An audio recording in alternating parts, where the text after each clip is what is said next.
In terms of the introduction of him, because we can link that into the pre-title sequence. Now, Yeah. Bobat, you mentioned before the stunts, and I remember even the teaser trailer. You just saw like that. You did when you actually saw it for the first time, though. The whole anticipation, the silence in the cinema. It's just. I don't think it was a spoiler in the trailer, is what I was going to say. But class, wasn't it, Bobat? Steve alluded to it, like that first minute, I was just holding my breath. I still actually hold my breath today when I see it. When I want to watch it on YouTube, just because I want to watch a bit of GoldenEye, or when I rewatched it at the cinema recently. It's just I can't believe it. It's just something about that stunt, and it's just an utter silence, and then he just jumps down, and then you obviously see a bit of his eyes, and then he whips out his gun and his laser gun or whatever it was, and he gets into the facility, and I think it's what an introduction. Like you guys said, I wasn't there waiting for the next Bond, but I can imagine if you've waited a certain number of years, and then you get this sort of introduction, and then bam, he's like knock knock. Sorry, I forgot to knock, or what, whatever the line was. It's just, yeah, I just think it was a great introduction. Beg your pardon? Forgot to knock. What a stunt! I mean, people, redo the stunt now, don't they? In Switzerland. Um, Slightly I've seen videos of cheeky people bit, that, yeah. yeah, and it's just like I can't believe anyone would do such a stunt, and yeah, it's just mesmerizing in my opinion, and I think it's a bit of a. I'm not saying that maybe there weren't any stunts in Craig's era of films, but I kind of feel like I want that sort of like pioneering stunt work Yeah. that you kind of see in Bond films, and I feel like the stunts kind of have taken a bit of a back seat. Maybe whether you're watching GoldenEye or the controversial Die Another Day, I think you're having fun from start to finish watching Pierce's films, and I think it would be nice to have that again in the future rather than a Bond who's sulking all the time. Again, It'd I've be not nice if he's paid actually. Bobat. There's nothing going on here. This is all voluntary criticism of Craig. No. Like I just feel like Pierce was also he loved being Bond, and I think he still loves the fact that he was Bond. Like when you see him on screen in the films, I think he's enjoying himself, and then don't wouldn't we want that? Wouldn't we want someone to actually enjoy playing the role Yeah, that absolutely. we all love? It's great. Thumbs up. We miss you, Pierce. With Daniel Craig when he became James Bond, the idea of Casino Royale, the emphasis was on Craig is Craig Bond. So the whole focus was about can Craig cut it as Bond with the criticism stuff.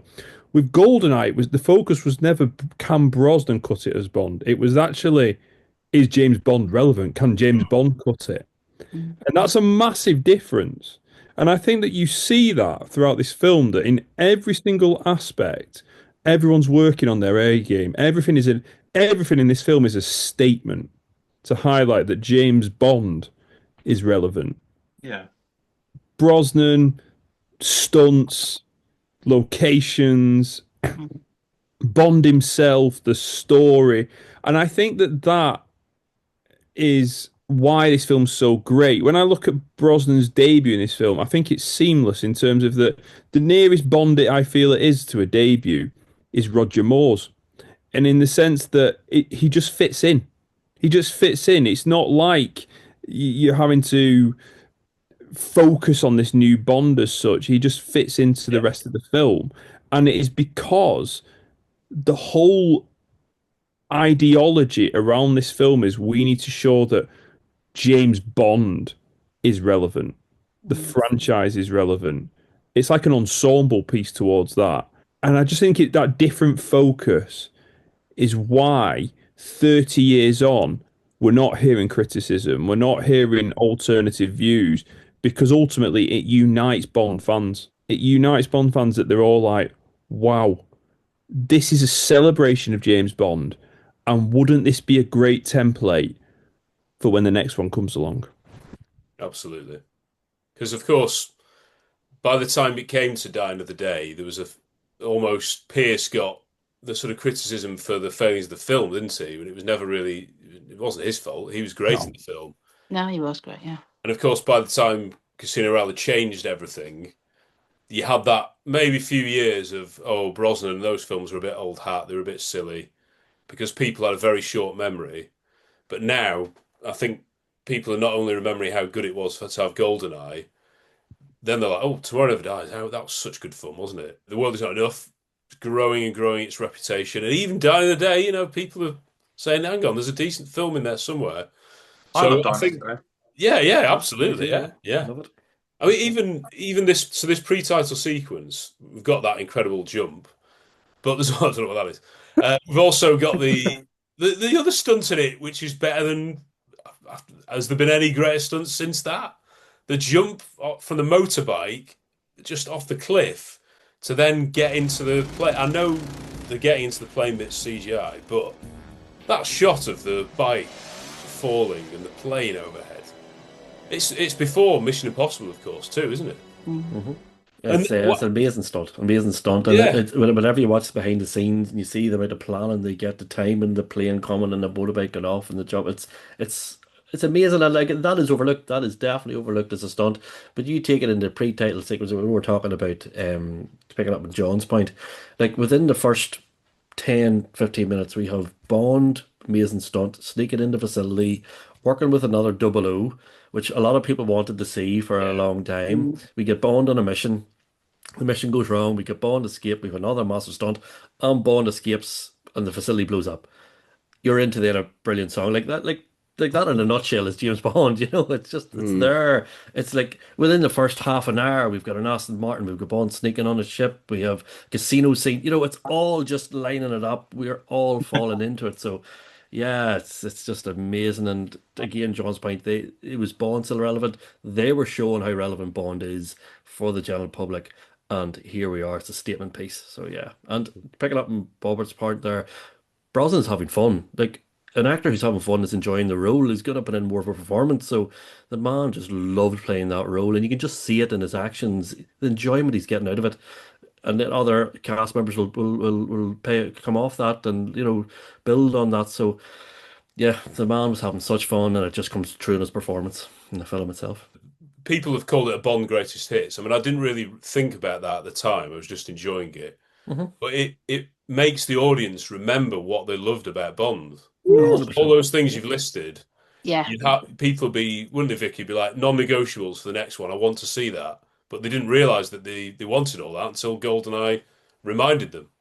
Yeah, I mean, Bond fans really do love a blueprint that was first brought out by Goldfinger. You want the location, you want the Bond girl, you want the car, you want the big stunts, you want, so, and this follows the whole of that blueprint. So you're like, yes, Q's here. Oh, Q. Yeah, there's a great interaction with Q. Oh, yeah, we got the Bond girl. We got for me, it's just a great film. Great film. Well, again, I'm missing another anniversary episode, but I'm definitely not missing contributing. 30 years of GoldenEye, that is really quite something. Also quite frightening, because to me it still seems like a modern Bond film from the modern era. And of course it came at that point when Bond was kind of given a soft reboot after a big gap after License to Kill. But I was 7 at the time, so I couldn't see it at the cinema. But I still remember the waiting for it to come on home video. And I remember renting it. And I remember about a dozen of us all gathering at someone's house to watch it on video. And it was just one of the best experiences ever. And that opening pre-title sequence, it was clearly such an important film that had captured so many fans' imaginations. That start basically showed that it was committed to being an action-adventure film that had all the tropes of a traditional Bond film, but just with a modern twist. And I think the way it handles that soft reboot, as it were, is just incredible, because you've got a great dynamic with Judi Dench's M, Pierce Brosnan's new kind of iteration of Bond, having a bit of a clash, talking about the relevance of Bond, but clearly through Pierce Brosnan's charisma and his acting chops and his action chops, he is absolutely everything that Bond should have been in that moment. Incredibly handsome and good looking, suave, sophisticated, charming, strong, physical. He had it all, and it was just possibly one of the best debuts imaginable. Within no time, he was the face of the franchise and didn't have to win anyone over. Initially, perhaps because of how he looked, but then when you watch the film, when you see him in GoldenEye, you see he just is James Bond, the new James Bond for a new era, and it was just perfect. And it still is today. When you watch it, it stands the test of time so well.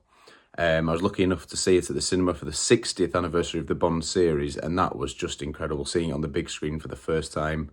Incredible action, incredible locations, and then the cast is just so well chosen. The characters they play, the age range of characters as well, and setting up this new era of Bond with a new M, a new team around Bond, but then these what appear like old traditional villains in a new world.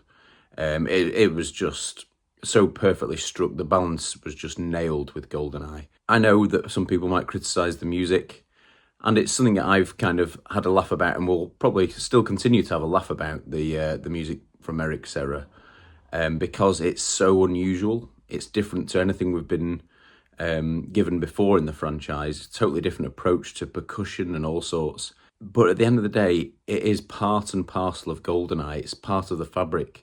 The instruments, the sounds are almost as much a part of the film as the script, as the cast, as the costume. They are part of the fabric of GoldenEye.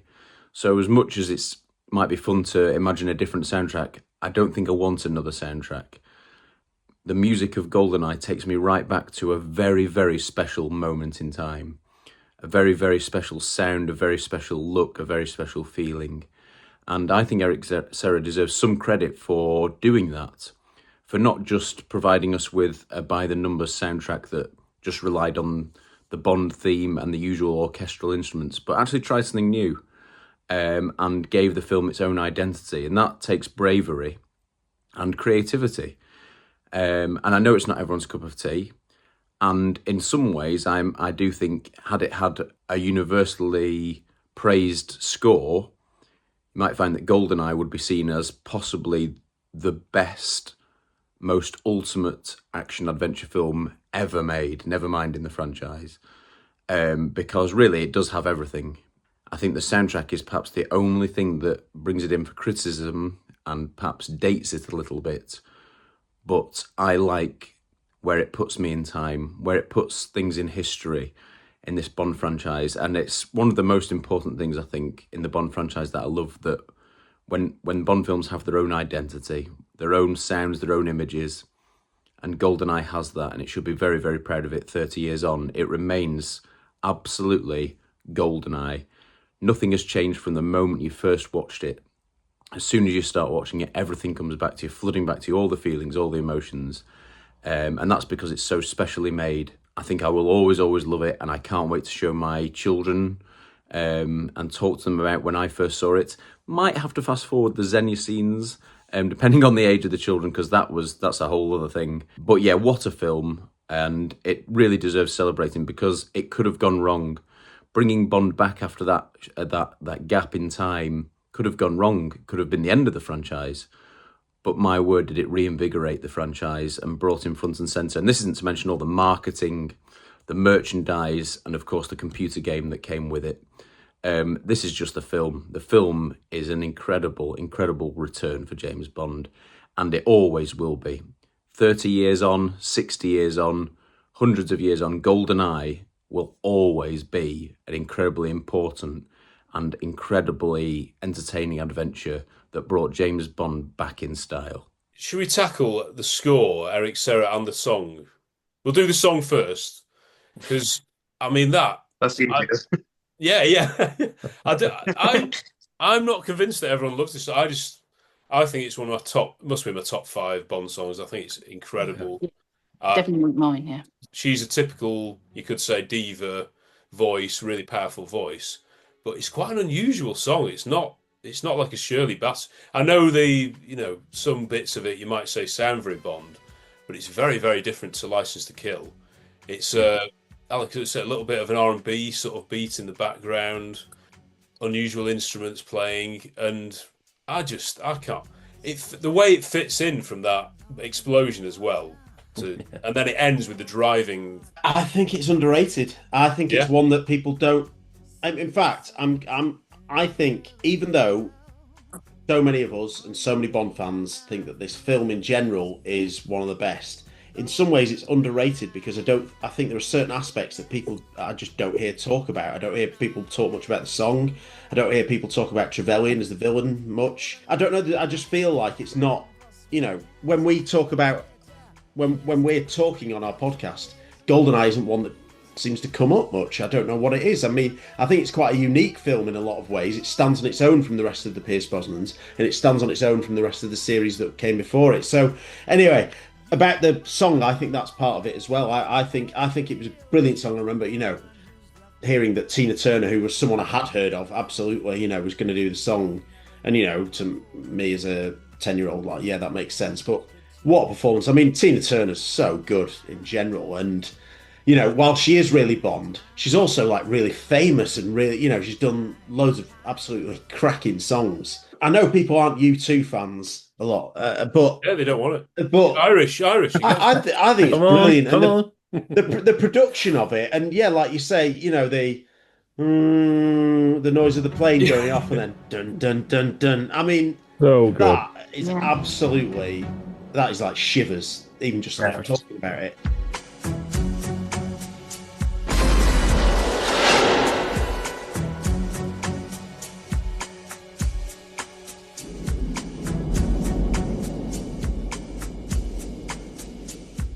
And then the end of it, the dun dun dun dun, and then into the. Oh, it's so iconic. I think it's a brilliant song, yeah, and I underrate it. So yeah, forgive me. We get an even better song though on the end credits, don't we? So we're spoiled. Yep. Is anyone owning up to liking The Experience of Love while we're at it? I don't mind it. I have to say, I don't mind it. It's just nice, and the crowds are rolling, and quick shout out to Cue the Music. They done a brilliant version of it recently in London. It was an amazing version. So, surprised to hear it. That definitely it's one of the songs that people really get down on, but I actually like it. Yeah, it comes at the end of the soundtrack when you're playing it, and I'm not flicking it on. I'm not fast forwarding. So yeah, I like it. Yeah. I'm on my own, am I? No. Generous. I like generous. Go on, John. What, Bond Experience of Loving? Sorry, I shouldn't say that joke. Shout out to David. I find it hilarious. I find it very, very funny. I mean, me and Matt went to watch it at the cinema. Not the Bond Experience of Loving, GoldenEye at the end of it. I think, we were both in awe of what we'd just seen. And then I think there was, in me anyway, there was this relief of just a burst of laughter when these notes came on. I don't mind the song, I've got to be honest. I don't mind it. I just think it's so out of place for what it is. But it's another one. I wouldn't change it for the world now. I absolutely wouldn't change it. It adds to the experience of loving. Going on GoldenEye, I think GoldenEye is the best produced song in the whole series. Whoa. I've always thought that. I'm not saying it's my favourite song. I think it's the best produced song because I think what it does is it takes a U2 written song, adds brass to it, but not in a Barry way by any stretch, in a kind of R&B way in terms I'll use it as beats, like do do do do, adding those little bits, and then bringing in, like, by the end, there's whirlits of pianos going on. There's lots of, and it's building up and building up and building up. And you compare the final product to the U2 demo, and you think, wow, that is an incredible production. With a golden eye to the spot, with a golden eye, I'll show him forever. It'll take forever to see what I've got. You'll never know how I watched you in the shadows as a child. You'll never know how it feels to be the one who's left behind.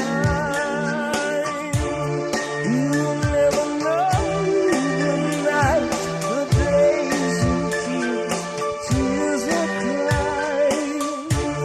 And now the time has come, and time is what's on your side.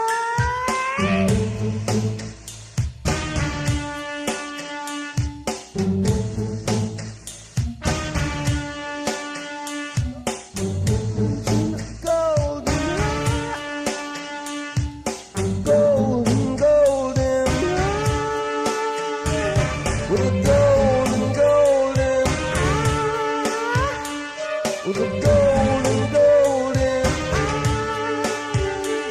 eye, golden eye. Name's Bond. James Bond.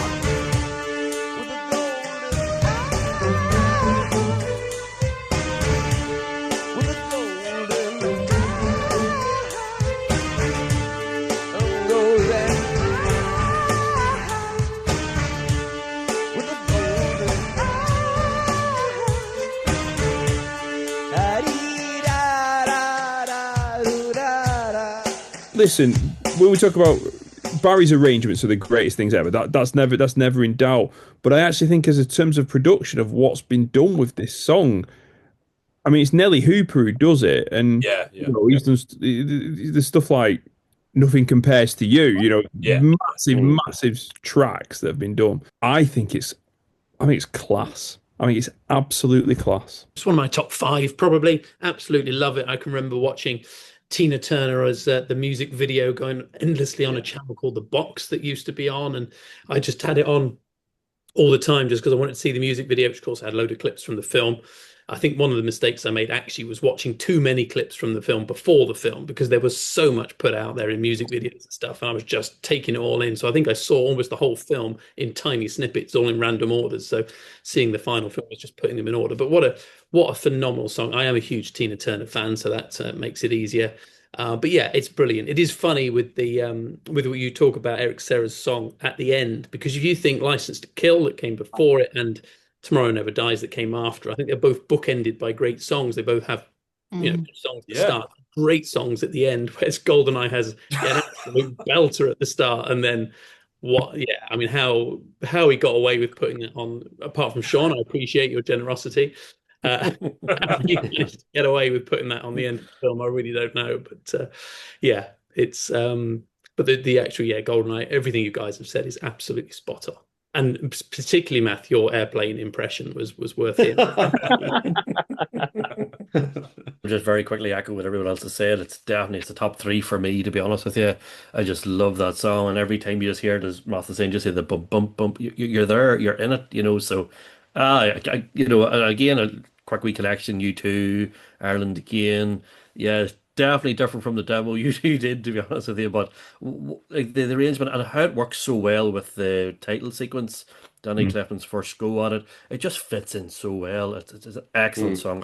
Definitely a top 3 for me, 100%. So refreshing, because the scores are not enough. The podcast they've been reviewing all the Bond scores, and they had John Rain on for the GoldenEye. Absolutely slated the song. You know, like said That's not nice. Said the production was terrible. The horns were done on a keyboard. It sounded terrible. So you know. So what's John Rain produced? Yeah. What have you done? Yeah. What a sponsor. Falling like rain. Yeah. Tina. Yeah. Why is it always rain on me? Yeah. John, if you're listening, you're probably not. Anyway, right. Out. Talking of brilliant musicians, Eric Serra. So yeah. You know, the French James Bond Club, they had an event with him and the late Checky Cario recently. I mean, how good is that? The fact that he has been derided mainly by Bond fans for all these years, and he's still I think there's still a little sizable following that's growing. Maybe I've never had a problem with the score. His song at the end is awful, but I've never had the score. That'll do. It's a bit quirky. I always thought the scene in the library in the tank chase was brilliant, and I didn't realise that his score was replaced for that. Yeah. Recently. But the rest of it, I quite like it. You know, it's different. It doesn't offend. I wouldn't want it in every Bond film, but I've always quite. People will immediately jump to "Ladies First," which is the track, you know, for the Xenia Bond car chase. Again, I can't. It's so synonymous with that music. Yeah. It sounds stupid on its own, perhaps, but in the context of the film, I don't. It's so fun, and it's sort of, but it captures Xenia. I think it really does, and there's something about it that just about works. I know Math is probably gonna. So, in terms of the score in general, I'm not a massive fan, and I would never listen to it. And I mean, what would that even be like? You know, anyway, any of it, or just to like put the soundtrack on. Like, what do you do whilst that's on? But Ladies First, yeah, I don't particularly like it, but obviously it sort of goes a bit with the scene. It's a great scene, and maybe I was going to say maybe it's a bit too upbeat for someone who isn't. There's not any mystery to it, you know. Given that Xenia's turns out to be, you know, a pretty formidable villain. There are some strange things that Eric Serra does, even within that track. There's sort of more strings and stuff whilst the car's spinning round. Yeah. I think more out of place is the sweeping in the casino. It appears we share the same passions.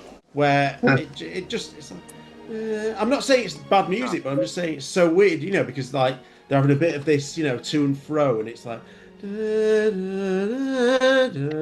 like you put the wrong track on this bit, mate. You know that might not be his decision, though. You don't. Well, yeah, but Matt, I've got to remember, like when we went and watched it a couple of weeks ago, I never knew you thought this. So when that music came on, I turned to you and I was just about, whoa, and you just turned, like not knowing I was doing it, you just went, so out of place. I was like, sorry.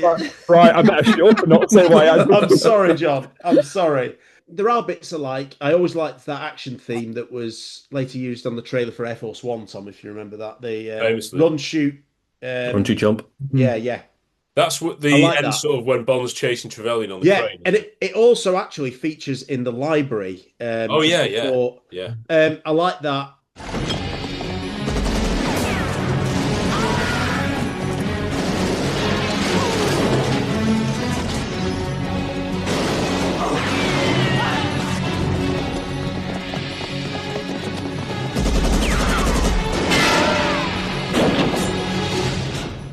I do think, and we said this, John, didn't we? That Natalia's theme is pretty beautiful, actually. Yeah.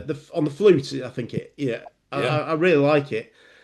But overall, yeah, I'm not a massive fan. I used to think, well, I'd love to watch GoldenEye with, like, you know, maybe David Arnold or someone else who's done a score for it. But I actually don't think that now, and I think really, you know, the score is part of it, and it wouldn't have been my choice. And in some ways, you know, I'm like, it would have been interesting if someone else had done it, but they didn't. And this is the score that we've got. And it makes, again, this film a unique experience. It's not like any of the other Bond films. Steve, you mentioned about the tank chase music. Now, because I now know that it was someone else who scored it, we need some Bond score and Bond theme and stuff, but it just somehow now slightly jars because it's like it's a little bit out of place with everything else. But I think it's a great piece of music, and you know, it is needed. But it's just like, it's probably me. But when you know that decision's been made, different composer, it's like done in a week, wasn't it? Yeah. He was given the film footage a week and said, "We need a new score for this scene," and he did it with an orchestra. That's pretty amazing. I love the music in that scene because I think the film lacks a little bit of use of the Bond theme. I was scared to use it. You'd expect it in the pre-credits before Tina Turner kicks in. I actually did a re-edit once years ago when I had more time than I have now, where you do get the Bond theme come in as the building explodes. The plane flies, you get the Bond theme like you do in The Spy Who Loved Me up with the parachute opening. Yeah. And it still fades out just in time to come in with the plane sound and the boom, boom, boom. Oh, nice. Beautifully, but they didn't take my edit, so there you go. Well, Eric Serra doesn't really use the Bond theme, does he, much? I suppose you could say the John Altman bit, and even the song, it's got a few Bond sort of notes in it, hasn't it, as well? That could be one complaint.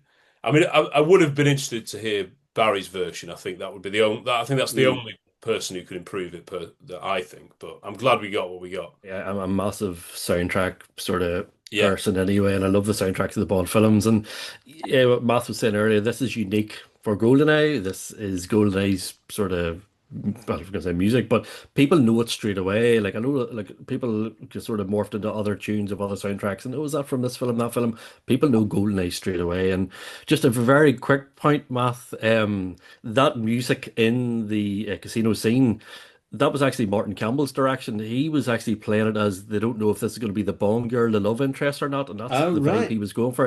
It's on the audio commentary of the film. Right. I didn't know that until I watched it myself, because I know what you're saying. The scene is a wee bit more of a standoff, Bond's not sure, etc. But Martin Campbell was playing it that way, that he wanted the audience to think this might be the love interest of the film. So that's where they got the love thing. But yeah, overall, again, I have to say I really enjoyed the soundtrack. Like Bond, sort of the GoldenEye overture, that music at the start of the like, that's synonymous with GoldenEye. I love that track. Run, shoot, and jump. The tank chase again. I love all that music. Like it's for me, it's synonymous with GoldenEye, but it's a great soundtrack.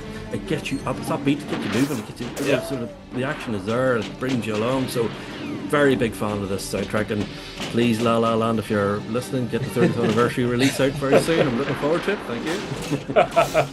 They're leaving it late, aren't they? But we've been spoiled. I'm still hopeful. Yeah, big time. I mean, you mentioned that scene again, the casino scene. If you haven't seen our interview with a guy called Pavel Douglas, he played the warship commander who announces the Tiger helicopter. You know that guy? He revealed that he dubbed the voice of the croupier at the casino. If you listen to it back, you can hear, Madame Stans. It is the same lovely voice. So yeah, it's not credited on the end credits, but I also got to revoice the croupier in the casino scene. So when you listen to it again, Messieurs, dames, faites vos jeux. Les jeux sont faits. 7 de la banque. Madame wins.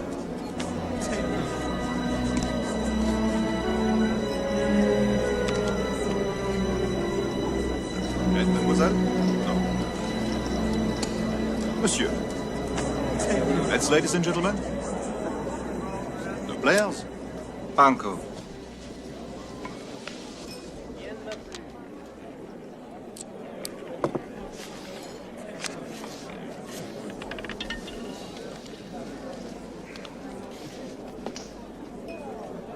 It appears we share the same passions. 3, anyway. I count 2. Motoring and baccarat. 8 pour la banque. 7. Madame wins. I hope the 3rd is where your real talent lies. One rises to meet a challenge. Martin asked me when I went in to do some ADR for the captain of the warship, and I was at Pinewood, and I met Sean Bean, and we had a lovely chat. And he said, "Look, Pavel, why you're here? Because your French is really good. Could you do revoice the croupier for me?" So I said, "I'm delighted, of course." So you've got a little extra present from me today. Oh, that is incredible. That is amazing. When you just said it there, I was like, yeah, of course it was you. Yeah. Oh, thank you so much. And the gun barrel, sorry. I think, Bobat, you mentioned it. It's got to be one of the best. Sarah's got to have a real lot of credit. I'm sorry for that, I think. Yeah, I agree. I think... I mean, there's a lot that's been said about Eric Serra in this today, but also irrespective of today. But I think I think no one could argue anything about the gun barrel bit, and I think I understand people's critique of Eric Serra, but I think like Sean said, it's very much when I just hear it, it's instantly GoldenEye, and as much as I love John Barry, sometimes I feel like some of the scores amalgamate into each other, and I, like, is that You Only Live Twice? Is that On Her Majesty's? Right. But not this. I'm joking. But like Eric Serra's one, it is weird and it is funky, but I think I think it suits GoldenEye, and I didn't know the tank chase scene wasn't him. It's actually probably one of my favorite scenes in the film. So that was an interesting surprise, but pretty cool to find that out recently. I think I wouldn't listen to the score on its own, but I think I think it's good for GoldenEye, and I think it is. I think elevates it, actually. It makes it GoldenEye into its own thing. There you go. I don't have an issue with the score. As many of you said before, it fits the film and just makes it a unique, experience altogether. So there's a lot of people who sort of say, "Oh no, Eric Serra, no, don't like the score." But I've never had an issue with it. It fits it for me. So yeah. Yeah, I was surprised people have issues with it. When I go to some of the Bond events and the score, I'm right. I personally never actually thought about it, to be honest with you. But it is what it is. We've got it. We love it. The big comeback, GoldenEye. What it left with License to Kill, which to me probably still, certainly one of the darkest, least kid-friendly Bond films, certainly. That obviously is very, really dark film thematically because of, being a revenge story, what happened to Felix and the villain in that, really dark, edgy stuff. They come back with GoldenEye after the longest gap. It's still quite dark, it's still really edgy, kind of has a lot of themes in it. But it manages to obviously reinvent Bond and do that kind of edginess, still keep edge, but in a new way. The style, I mean, from License to Kill to GoldenEye really is night and day. I mean, GoldenEye, it really does have a time. When you compare it, License to Kill, GoldenEye has such a timeless feel to it in the way it's shot, everything. It just is this incredible, it could be set anywhere, anytime. I mean, the pre-title sequence, that to me, that really kind of, I think, set a new benchmark in terms of, Bond pre-title sequences for me. I mean, all 4 Brosnan title sequences, the pre-titles, they're so good. They just have so much action in, so much energy, so much stakes as well, and the way, I mean, that opening shot, the plane over the dam, I mean, that is just such a great shot anyway, and then suddenly, someone runs through a gate, running along this massive dam, looking overhead, getting the ropes out, what's he going to do, and then he jumps for it. Wow. I mean, it really does, immediately, great way of grabbing the audience's attention immediately. And then Brosnan's intro, upside down in the cubicle. It's such a great intro to a Bond. And that kind of intro, that is what I want from Bond 26. You've got to have, think of Living Daylights or GoldenEye straight back in action. That is what we need to get back to. You can't win.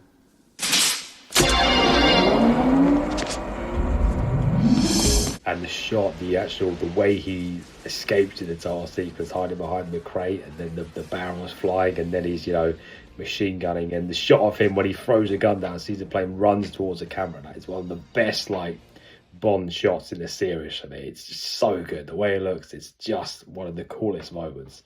Martin Campbell as well, again, set a new benchmark. What he did so well was updating certain things just well enough. Obviously, have new touches like Female M, obviously new Moneypenny, and the dynamic with her changes. We've got, everyone else is just it feels obviously it's echoing elements of the Cold War, but it's kind of, it's almost all the characters in the film, what's interesting, are kind of poking fun at Bond. They all know who he is and think he's old hat, but now he's obviously making a comeback, and it really kind of, the film sort of, eye winking in a way at the audience, or kind of almost breaking that fourth wall. Obviously, GoldenEye's a comeback, and Bond within the film has to kind of prove himself and prove himself to the audience, and the characters are all kind of almost sort of winking at the audience, saying that, you know, we've got to like push him further. It's really clever the way it does that. And Cameron Monaghan, he did such a great job he carried that through in Casino Royale, I think. I mean, Casino Royale, I think, is probably one of the best, the last great example where you take Bond and put him in a contemporary setting, and, you know, but still, you know, keeping it Bond. And that's what Campbell does so well, looking at Bond but in a contemporary way. Style of it is very kind of gothic. It's interesting. It helps have its own kind of identity through that way, I think, as well. There's not many Bond films where you see that. A lot of it obviously set in Russia, and there's the graveyard scene. It's grey stone and black stone settings, that kind of thing, and it really has this kind of, again, that sort of echoing of the past, the Cold War, and even the Second World War, which is mentioned a few, because they are mentioned a few times in the film. So sort of echoes like, you know, okay, the Cold War's over, but there's still something out that has to be dealt with. There's still other things that are like almost like unfinished business for Bond, and that's when obviously you cue Alex Trevelyan coming into it, and the idea of having, you know, the twist like that, which we've had a twist of a villain before in Living Daylights, but not in this way. The idea of having up against a former colleague, and it really adds obviously that personal theme, personal to Bond. I mean, I'd argue, as I mentioned, License to Kill, I'd argue that's probably the first kind of personal story to Bond, because seeking revenge for Felix, for what's happened to him, you know, owing Bond owes something to Felix, and he really needs to bring this evil bad guy down in that film. But GoldenEye, and it carries that on even more, the personal theme. And now we've got a twist. Wow, one of his former colleagues, someone, you know, like equivalent of a Felix, who's, you know, Bond worked with and had high esteem for, actually he's turned bad, and now he has to go up against him. It's interesting, character Trevelyan, when he emerges in that graveyard scene, tells his story about his own parents, how he lost when he said, oh, MI6 figured I was too young to remember, and the music playing. It's sort of pulling you in. You're kind of thinking, oh, maybe you feel sorry for this person, his character. We're both orphans, James. But where your parents had the luxury of dying in a climbing accident, mine survived the British betrayal and Stalin's execution squads. But my father couldn't let himself or my mother live with the shame of it. MI6 figured I was too young to remember.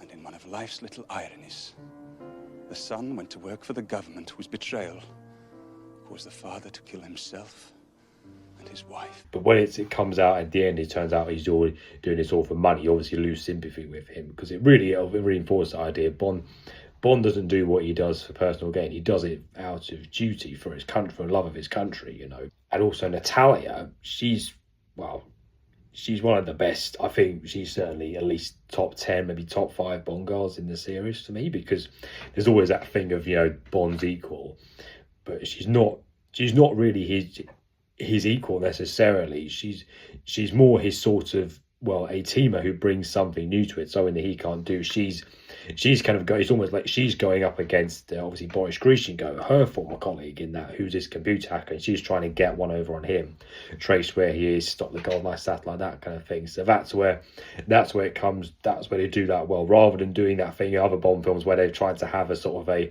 Bonga who's a like CIA agent or MI6, MI5, whatever, who's like Bond and trying to sort of compete with him, showing what she can do. Instead, to have a Bond girl who's not doing the same role as Bond, doing a different role, but helping serve him and serve the story. That's a great intro, I feel. And also, I mean, one of my favourite things about this film is the soundtrack. I love the soundtrack because it is that sort of dark gothic. The bell sounds I really love, and the loud noise you get occasionally, the action scenes and the sound. I think it works really well. And what I think is so good about it, and this is so important for Bond, as I mentioned, it has its own identity. It's really distinctive as well. Like if you need to hear like 1 or 2 seconds of that soundtrack, and you immediately know, yeah, that's from GoldenEye, isn't it? You know, that helps give that film. It's kind of elevates the film and really gives it its own identity. The whole film is this kind of a package to serve this kind of help relaunch this new era of Bond. Brosnan was such a great ambassador for the series, and he's really, you know, on such good form in GoldenEye. He really makes sure he, understands the role, embraces it, and everything just comes together so well in GoldenEye and really puts Bond back on the map, which is again what Bond 26 needs to do. And I hope Amazon, they look back on, obviously I really hope they look back on some of the films, and certainly others like GoldenEye. I think that should make a big blueprint, because that was the first Bond reboot after 6 years, so they had to tap into a new generation. I really hope Amazon, they do that. So yeah, happy 30th GoldenEye. Keep watching our GoldenEye 30th anniversary celebration, where we head over to part 3.